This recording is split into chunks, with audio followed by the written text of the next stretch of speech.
यदि पहला दिन आपका अच्छा से पेपर चला गया, गारंटी लिख लीजिए GS2 भी अच्छा जाएगा, ऑप्शनल भी अच्छा जाएगा। यदि पहला दिन गड़बड़ा गया तो फिर लोगों को कम बैक करने में बहुत मशक्कत करनी पड़ती है और लोग बाहर ही हो जाते हैं। तो welcome friends, AIIMS informatics YouTube channel पे आप लोग का स्वागत है। छुट्टियों का दौर खत्म हो चुका है, अब बारी है पढ़ाई की। जी हाँ दोस्तों, आज मैं आप लोगों के सामने उपस्थित हुआ हूं 67वीं बीपीएससी मेंस के बारे में बात करने के लिए, क्योंकि अब जो आपके पास समय बचा है बहुत ही लिमिटेड है और इन्हीं बचे हुए समय में आपको अपनी तैयारी को बूस्ट करना है, क्योंकि छुट्टियों का दौर खत्म हो चुका है। अब पूरा फोकस आपको तैयारी पर करना है। तो आज का वीडियो लाने का मकसद ये है कि आप किस तरह से 500 प्लस का टारगेट अचीव करें मेंस में। जी हाँ, और ये ऐसा टारगेट है जो अचीवेबल है। कोई भी साधारण से साधारण स्टूडेंट और जो थोड़ा सा मेहनत कर ले, ईमानदारी से मेहनत कर ले और उसको थोड़ा सा गाइड मिल जाए तो वो आराम से इस स्कोर को अचीव कर सकता है। और एक बार यदि आप 500 के टारगेट को या उसके आसपास के टारगेट को अचीव कर लेते हैं मेंस में, इसका सीधा सा मतलब है ना सिर्फ आपकी रिजल्ट पक्का है, फाइनल सिलेक्शन, बल्कि आपका मेरिट भी बढ़िया मिलेगा। तो इन सारे मुद्दों पर हम लोग बात करने वाले हैं। साथ ही साथ GS1 के पूरे गेस क्वेश्चन को यहाँ पे हम लोग डिस्कस करने वाले हैं। वीडियो हमारे साथ शुरू से अंत तक बने रहे। सबसे पहले हम लोग देखने वाले हैं 67वीं बीपीएससी मेंस के बारे में। टारगेट हमारा है 500 प्लस अंक, ठीक है ना। 500 प्लस नंबर का जो टारगेट है उसको लेकर के हम लोग चल रहे हैं और इसको अचीव करना है आपको 67 के मेंस में। इंटरव्यू की मैं बात नहीं कर रहा हूं, ठीक है ना, उस पे हम लोग जाएंगे। लेकिन सबसे पहले इसका पहला भाग हम लोग देख लेते हैं, इंट्रो की। इसको हम लोग अचीव कैसे करें, हाउ टू अचीव, ठीक है ना। तो इसका एक दो फॉर्मूला बनता है कि यदि आपका GS1 बहुत बढ़िया से कमांड हो गया और ऑप्शनल कमांड हो गया तो आप आराम से इस 500 प्लस टारगेट को अचीव कर सकते हैं। अभी मैंने 66वीं का 2 GS1 का पेपर दिखलाया है आपको, RTI कॉपी, ठीक है ना। उसमें आपने देखा होगा कि एक में एक कैंडिडेट को 8 सेक्शन वाले क्वेश्चन में कुछ 24 मिला है, मुझे भी खुद 2 क्वेश्चन में 23 मिला और एक में 21 मिला है। मोटे तौर पर मैं क्या बतला रहा हूं कि आर्ट एंड कल्चर सेक्शन एक ऐसा सेक्शन है जो प्रिडिक्टेड रहता है और प्रिडिक्टर होने की वजह से आप उसमें अच्छे से तैयारी करके जा सकते हैं और कम से कम 20 से 25 के बीच में तो नंबर पा ही सकते हैं। यदि आप एक्स्ट्रा ऑर्डिनरी करेंगे तब आपको 25 प्लस आएगा, नहीं तो मैं मिनिमम 20 मान के चल रहा हूं। कितना मान के चल रहा हूं? मिनिमम में 20 मान के चल रहा हूं। GS1 की मैं बात कर रहा हूं, GS1 की मैं बात कर रहा हूं तो मैं 20, एक क्वेश्चन पर 20 गुने 3 यानी कि 60। ये किसमें? सेक्शन 1 खंड 1 की मैं बात कर रहा हूं, ठीक है ना, क्योंकि मुझे भी इस बार 21, 23 मिला है, ठीक है ना। एक और कॉपी में लिखा है 24 मिला था। और मैं बता रहा हूं कि आप थोड़ा सा भी बेहतर लिख दे तो इस बीच में आप आ जाइएगा। ये एवरेज मार्किंग है। अर्थ इसमें यदि 19, 20 आ रहा है, 20 आ रहा है तो आपको एवरेज मार्किंग है तो उतना तो आप ला ही सकते हैं। मैं बहुत मिनिमम टारगेट यहां पर आपको सेट करके ले जा रहा हूं। इतना आ गया। मैथ एक ऐसा सेक्शन है, यानी कि DI, डाटा इंटरप्रिटेशन, जिसको आप लोग स्टैटिक्स भी बोलते हैं, जहां पर आप 72 के 72 ला सकते हैं। इस बार मेरा 67 आया नंबर आउट ऑफ 72।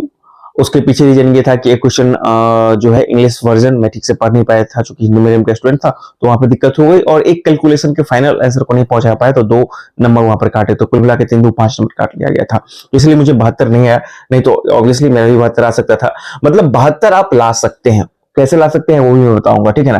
तो 72 में उसको जोड़ देता हूं, ठीक है ना, किसका? DI का जोड़ देता हूं और ये सेक्शन 1 का हो गया। और इसी तरह से जब साइंस IR, इंटरनेशनल रिलेशन और करंट अफेयर की बात आप कीजिएगा तो वहां पे यदि आप डाटा को अच्छे से लिख दे, टू द पॉइंट लिख लें, क्वेश्चन जो मांग रहा है उसके अकॉर्डिंग आप बढ़ें और अच्छे से तैयारी करके चले जाएं वो वाला सेक्शन, तो ऑब्वियसली एवरेज मार्किंग तो आपको मिलेगा ही जो 20 है, ठीक है ना। लेकिन बढ़िया आप थोड़ा सा कर दिएगा तो 25 तक आपको मिल सकते हैं हर एक क्वेश्चन में, ठीक है ना। तो वहां पर भी मैं सबसे कम मार्किंग यानी कि 20 मार्क्स ले रहा हूं। 20 दिया 60। अब इसको जोड़िए, कितना हो गया? 2 छक्का 6 12 और 12 7 19, ठीक है ना। 12 12 और 7 19, चलिए ठीक है। 2 6 7 13 19, 192 मार्क्स आ रहा है। अब मैं मान के चल रहा हूं, आप इसको जोड़ मतलब सीधे 6 6 12 120 हो गया आपको, मतलब कि एवरेज में मार्किंग 20 लेकर चल रहा हूं किसमें। लेकिन वही शर्त है कि आपको थोड़ा सा अच्छा करके पढ़ के जाना है। ऑब्वियसली आपको यदि सिलेक्शन लेना है तो इतना तो मेहनत करके जाना ही पड़ेगा। औने पौने ढंग से आप नहीं चलने वाला है, सीधी सी बात है, ठीक है। तो मैं सबसे जो मिनिमम मार्क है, एवरेज मार्क है, वो उठा रहा हूं, ठीक है ना। दोनों सेक्शन में 60 60 120 और कितना 72, यानी कि 192 आपको आराम से आ रहे हैं। इस अकॉर्डिंग। लेकिन मैं मान के चलता हूं कि 192 आप छोड़ दीजिए, मात्र GS1 की बात कर लीजिए। आइए कहीं पर हम लोग करते हैं, यदि हम लोग बात कर लें, एक मिनट, यदि हम लोग बात कर लें, इसको हटाइए, इसको सेक्शन को तो मैंने बता दिया। अब इसको हम लोग सीधे बात करते हैं, पूरे GS1 की बात कर लेते हैं। GS1 को मैंने बता दिया कि आप नॉर्मल ढंग से आपको जोड़ के बता दिया कि 192, फिर भी मैं 12 नंबर छोड़ देता हूं, 180 नंबर। ऑब्वियसली ये 180 नंबर GS1 में अचीवेबल मार्क है और इसको कोई भी स्टूडेंट ला सकता है। ऑब्वियसली मैं 20 मार्क बोल रहा हूं, हो सकता है कि किसी में आपको 20 से कम भी आए, लेकिन यदि कोई दूसरा क्वेश्चन आपका बढ़िया से गया है तो वो यदि किसी में कम आ जाता है, क्योंकि ये तो पॉसिबल नहीं है कि हर एक में आपको 20 में आए, तो मैं एवरेज बता रहा हूं, किसी में आपको 23 भी आ सकता है, किसी में 24 भी आ सकता है, किसी में 18 भी आ सकता है, तो वो सब आपको मैच कर देगा 3 आर्ट एंड कल्चर सेक्शन से और 3 करंट सेक्शन और IR सेक्शन से, ठीक है ना। तो वो आपको मैनेज कर देगा, एवरेज 20 ला देगा, तो वो मैं वो बात कर रहा हूं, ठीक है ना। तो आप उतना कर लीजिए और ऑब्वियसली 72 की 72 ला सकते हैं, लेकिन फिर भी कुछ कम हो, फिर भी आप 180 GS1 में ला सकते हैं। तो पहला ये हो गया। दूसरा हो गया आपका ऑप्शनल। ऑप्शनल आपको 180 करना पड़ेगा और ऑब्वियसली आप अच्छे से तैयारी कीजिएगा, ऑप्शनल तो 180 आ जाएगा। मैं ह्यूमैनिटीज वालों की बात कर रहा हूं, ठीक है ना। थोड़ा सा मेहनत करना पड़ेगा क्योंकि 150 से 60 तो एवरेज आ ही जाता है। 20 नंबर और आप ला सकते हैं, ऑब्वियसली अभी आपके पास समय है तो आप करके अच्छे से ला सकते हैं। तो 20 नंबर उसमें बढ़ाइए ना। टारगेट तो लोग 200 भी रखते हैं, लेकिन मैं बस एक बाउंड्री खींच रहा हूं, ठीक है ना। और जिस तरह से GS2 की बात की जा रही है, 64, 65 और 66 लगातार GS2 में डिक्लाइन हुआ मार्किंग में, तो मैं 130 ही एवरेज मान के चलता हूं GS2 का, ठीक है ना, अभी के अनुसार, लेकिन वो बढ़ेगा। अब इसको जोड़ लीजिए, 8 का 8 16 और 16 3 19, रिमेन्स 1, 1 1 2 4, 490। अब देखिए 490 के पास आप पहुंच रहे हैं, मतलब सबसे मिनिमम स्कोर करने के बाद आप 490 पर पहुंच रहे हैं। और यदि आप 490 पर पहुंच रहे हैं तो जरूरी है 490 पर ही रहेगा, आराम से 500 तक चल जाएगा। मतलब मैंने आपको घिस कर ला दिया कि टारगेट 500 आप अचीव कर सकते हैं, आपको बता दिया।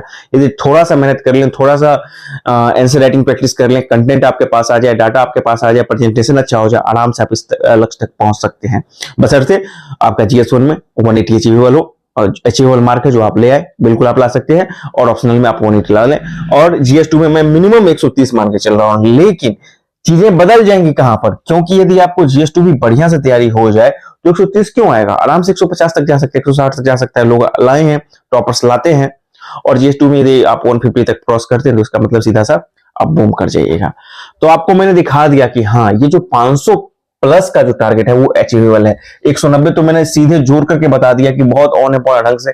और उसके बाद ऑब्वियसली GS2 थोड़ा सा बूम कर दीजिएगा, सब कुछ कर दीजिएगा तो आप आराम से चले जाएगा। हाँ, 64वीं एक BPSC ऐसा था जिसमें कि मैथ थोड़ा सा टफ था, थोड़ा क्या बहुत ज्यादा टफ था, पिछले 5-6 साल में सबसे ज्यादा टफ 64वीं में ही पूछा गया था। यदि वो कंडीशन आता है, ऑब्वियसली आप 72 नहीं ला पाते हैं या 60 ही ले आते हैं या उससे कम लाते हैं, तो वो सब के लिए होगा, तो वो आपको भी, आप उसे भी पानी में रहिएगा, लेकिन टारगेट आप यही लेके चलेगा, ठीक है ना। बाकी आप मैथ 72 में 72 ला सकते हैं। तो अब मैं बताने वाला हूं, ऑब्वियसली अब 500 के पास आप पहुंच गए हैं तो इंटरव्यू में आपको खराब से खराब मार्क भी मिलेगा, समझ रहे हैं ना। यदि 60 मार्क्स भी मिलेगा तब भी आपका सिलेक्शन पक्का है, सिलेक्शन पक्का नहीं, आपका रैंक भी कम से कम मीडियम में रहेगा। और यदि 60 से बेहतर रह गया था तो आपको बहुत बढ़िया मतलब रैंक मिल जाएगा, ये आप समझ रहे हैं।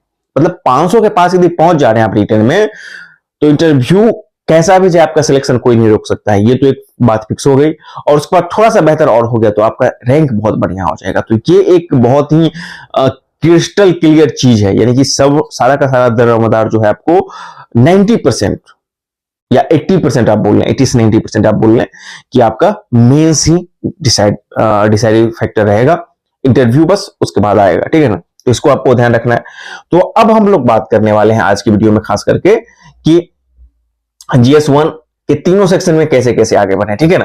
तो सबसे पहले GS1 का जो पहला सेक्शन है उसको हम लोग आ रहे हैं। GS1 का जो पहला सेक्शन है उसको आ रहे हैं, उसमें हम लोग कुछ गेस क्वेश्चन की बात कर रहे हैं। ये क्वेश्चन मैंने अपने टेलीग्राम चैनल पर भी अवेलेबल करवा दिया है, आप लोग जाकर वहां से आप उसको देख सकते हैं। और वहीं से मैंने फिर से इसको लिया है PDF को और वहां से आपको पढ़ के बता रहा हूँ। 7 क्वेश्चन मैंने गेस किया था, फिर ललित सर वाले क्वेश्चन को भी मैंने PDF पे डाल दिया था, जो गेस क्वेश्चन है। दोनों क्वेश्चन टेलीग्राम पर अवेलेबल है, टेलीग्राम का लिंक आपको इस वीडियो के डिस्क्रिप्शन बॉक्स में मिल जाएगा।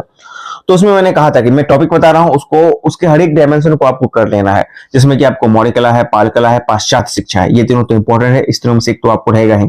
भारत छोड़ो आंदोलन और प्लस आजाद दस्ता, जो भी पढ़िएगा आप उसको कंबाइन में पढ़िएगा। 1857 की क्रांति के कारण परिणाम एवं बिहार में उसकी भूमिका, बाबू वीर कुंवर सिंह के कंटेक्स्ट में। तो ये हो गया आपको। बिहार में किसान आंदोलन एवं सहजानंद सरस्वती की भूमिका, ये हो गया। और सविनय अवज्ञा आंदोलन एवं बिहार, ये 7 क्वेश्चन आपको मेन क्वेश्चन हो गया, जिसको आप कर लेने के बाद 3 क्वेश्चन आप इजी से बनाने के लिए रहेंगे स्थिति में एग्जामिनेशन हॉल में। लेकिन आपको कुछ बैकअप के भी साथ चलना पड़ेगा, और बैकअप प्लान के रूप में हमारे पास कुछ क्वेश्चंस हैं यहाँ पे, मैं उसका जिक्र कर रहा हूं। तो बैकअप प्लान के रूप में आपको जो करना है वो करना है आपको, पहला तो करना है कि 19वीं सदी में जनजातीय प्रतिरोध की समीक्षा कीजिए, उनकी असफलता के कारण बताइए। क्योंकि पिछली बार 66 में जनजातीय बिरसा और मतलब कि जो संथाल था दोनों पूछ लिया गया था एक ही साथ, तो इस बार जनजाति पूछने का कम चांस है, लेकिन फिर भी थोड़ा सा क्वेश्चन को डाइवर्सिफाइड करके पूछ सकता है। जैसे 64 में पूछा था कि 19वीं सदी में जनजातीय प्रतिरोध की समीक्षा करना है और उनकी असफलता का कारण बताना है। तो ये एक आपका बैकअप हो गया। बैकअप एक 3 बैकअप क्वेश्चन की बात कर रहा हूं, ये GS1 सेक्शन 1 की बात कर रहा हूं। एक बैकअप क्वेश्चन जनजातीय आंदोलन को समग्र रूप से आपको देख लेना है, दूसरा आपको गांधी नेहरू का विचार देख लेना है, और तीसरा देख लेना है रविन्द्रनाथ टैगोर का विचार है ना मानवतावाद पर, और उसका गांधी जी से क्या संबंध था या नहीं था। इसको मैं एक बार फिर से पढ़ रहा हूं, हालांकि ये क्वेश्चन वहां पर अवेलेबल है, आप जाकर देख लीजिएगा। क्वेश्चन है कि रविन्द्रनाथ टैगोर के मानवतावाद एवं राष्ट्रवाद संबंधी विचार की चर्चा करें तथा गांधी जी के विचारों से उनके इन विचारों की तुलना करना है। तो ये देख लेना है विचार वाला। हालांकि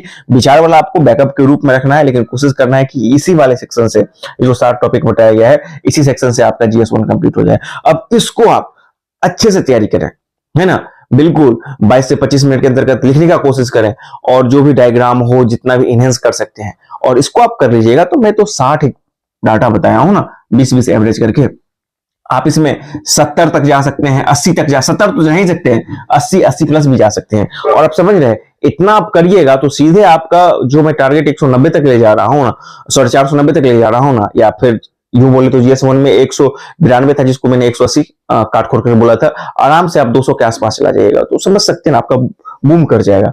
तो इस सेक्शन को आप अच्छे से करके जाइए, क्योंकि आपको करंट और IR ऐसा होता है कि जो अनकन्वेंशनल होता है, वहां पे कुछ भी पूछ सकता है। तो जो चीज हमारे पास पहले से है पता, उसको तो अच्छे से करके जाएं। ठीक है, ये हो गया।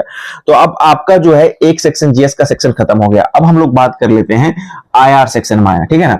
IR सेक्शन में आइए, तो इधर हमारा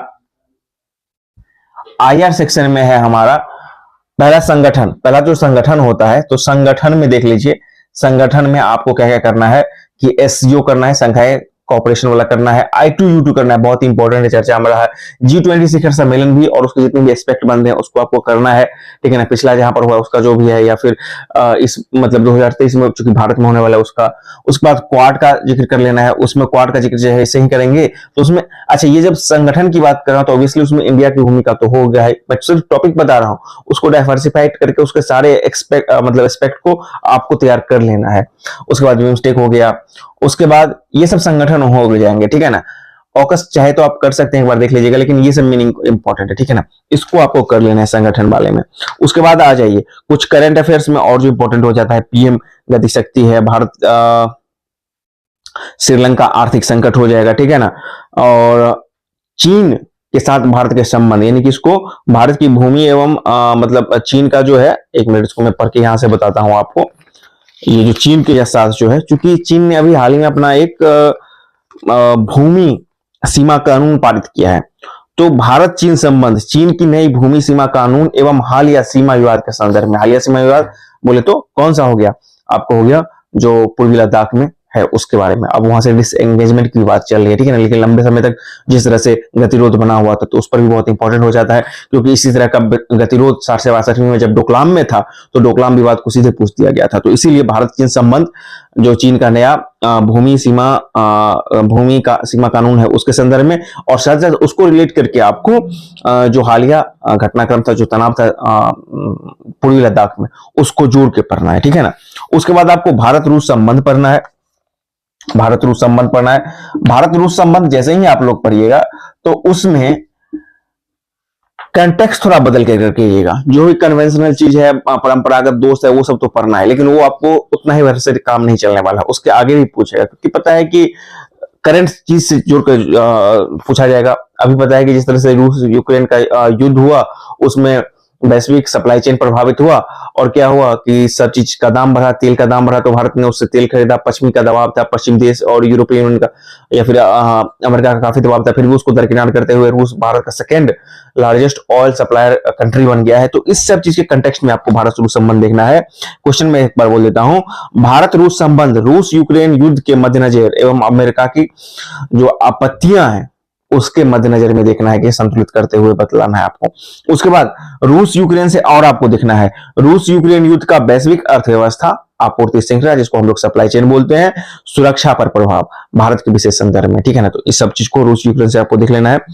और हिंद प्रशांत क्षेत्र जब आप पढ़िएगा तो हिंद प्रशांत क्षेत्र में आपको वही एससीओ वगैरह करने के बाद चीन का जरूर एक बार जिक्र कर लीजिएगा। अच्छा, भारत और पड़ोसी राज्य की जहां तक बात कीजिएगा तो भारत और पड़ोसी राज्य में मतलब देश में, सॉरी राज्य नहीं, देश की बात कीजिएगा तो एक तो मतलब चीन वाला तो बता ही दिया, लेकिन उससे भी बहुत हॉट इंपॉर्टेंट है वह श्रीलंका आर्थिक संकट, ठीक है ना। क्योंकि भारत का डायरेक्ट उस पर क्या था कि उसको मदद भी किया था, उस पर प्रभाव भी पड़ा भारत पर, ठीक है ना।